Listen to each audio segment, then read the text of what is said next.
इसका एक लाइन में ध्येय है कि जेल से रहकर सरकार नहीं चलाई जा सकती। जो भी व्यक्ति, चाहे वो प्रधानमंत्री हो, चाहे वो यूनियन मिनिस्टर्स हो, चाहे वो स्टेट के मुख्यमंत्री हो, चाहे वो स्टेट के मिनिस्टर्स हो, यदि वो जेल में बंद हैं 30 दिन तक जेल से वो सरकार नहीं चला सकते हैं। माननीय प्रधानमंत्री जी ने अपने ऑफिस को भी नहीं बचाया है, इसमें प्रधानमंत्री खुद इंक्लूडेड है।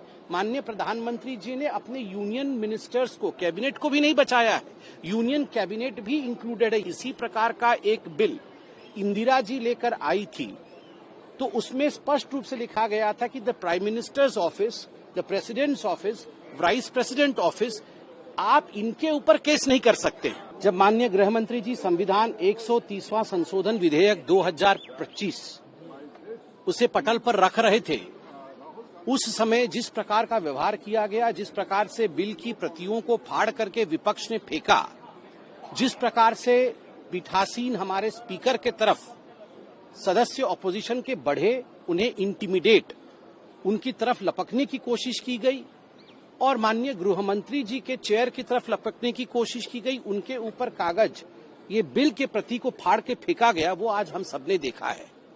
ये आज एक काला अध्याय है जिसको कि ऑपोजिशन ने लिखा है। और किस लिए किया है ये परिश्रम जो ऑपोजिशन ने किया है काला अध्याय लिखने के लिए, किस लिए किया है?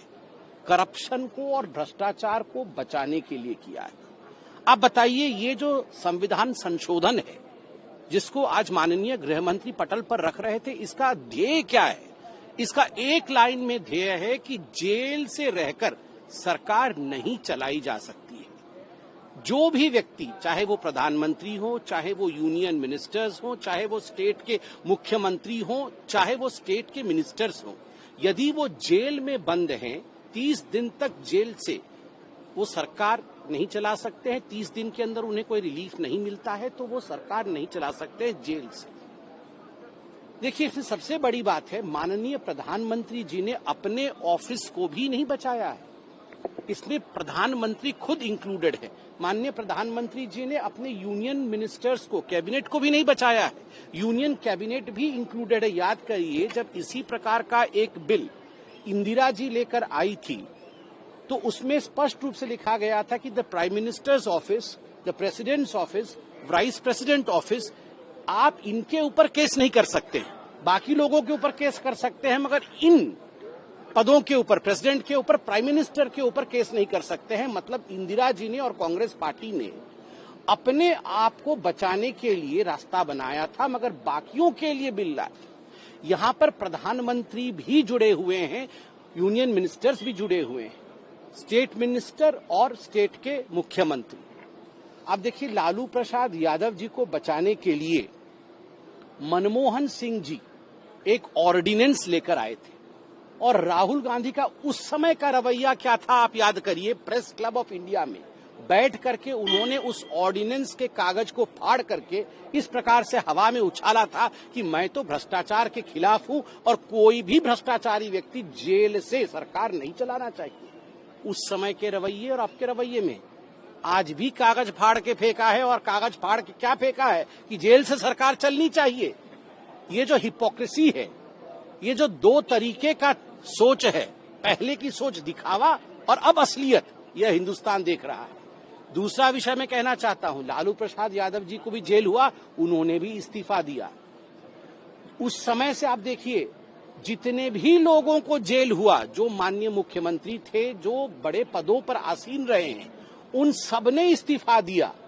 मगर कुछ महीनों पहले दिल्ली में आपने देखा, 2 लोग ऐसे थे जिनको जेल हुआ और जेल से रहकर उन्होंने सरकार चलाई, इस्तीफा नहीं दिया। जब इस विषय को लेकर कोर्ट में लोग गए, तो कोर्ट ने क्या कहा? दिल्ली हाई कोर्ट ने कहा, इसमें हम कुछ नहीं कर सकते हैं, क्योंकि देश में ऐसा कोई कानून नहीं है कि जेल से सरकार नहीं चल सकती है। ये नैतिकता का विषय है। नैतिकता के आधार पर दिल्ली के मुख्यमंत्री ये तय कर ले कि जेल से सरकार चलाना है या नहीं चलाना है। आज देश से हम पूछते हैं कि नैतिकता क्या है? क्या देश जेल से चल सकती है? नहीं चल सकती है। यही ये विधेयक कहता है, जिसको फाड़ करके हमारे स्पीकर के साथ दुर्व्यवहार करने की कोशिश की गई। वो स्पीकर सबके हैं, और माननीय गृह मंत्री के साथ जिस प्रकार का आज व्यवहार किया गया है, जिस प्रकार सदन की मान्यता को खंडित किया गया है, यह अपने आप में लज्जाजनक है। और मुझे लगता है ऑपोजिशन और खास करके राहुल गांधी का जो दोहरा चरित्र है, उस समय ऑर्डिनेंस फाड़ रहे थे और आज जब उसी लाइन पे कानून बना है, आज इसे फाड़ रहे हैं। तो आज राहुल गांधी और ऑपोजिशन को जवाब देना चाहिए कि आखिरकार वो भ्रष्टाचार के साथ क्यों खड़े हैं। इसमें आपको मैं बता दूं कि बहुत स्पष्टतः ये कानून कहता है कि अगर 30 दिन के अंदर आपको रिलीफ मिल जाता है तो आप 31वें दिन आप आके फिर से अपने पीठ पर बैठ सकते हैं, आप फिर से मुख्यमंत्री, प्रधानमंत्री, मंत्री बन सकते हैं रिलीफ मिलने पर। क्या आपको देश के कोर्ट्स पे भरोसा नहीं है?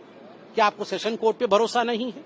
क्या आपको भरोसा नहीं है हाई कोर्ट पे? क्या आपको भरोसा नहीं है सुप्रीम कोर्ट पे? क्या आपको लगता है कि सुप्रीम कोर्ट अगर आपको लगता है कि आपका अरेस्ट गलत तरीके से हुआ है तो क्या उस पे स्टे नहीं लिया जा सकता?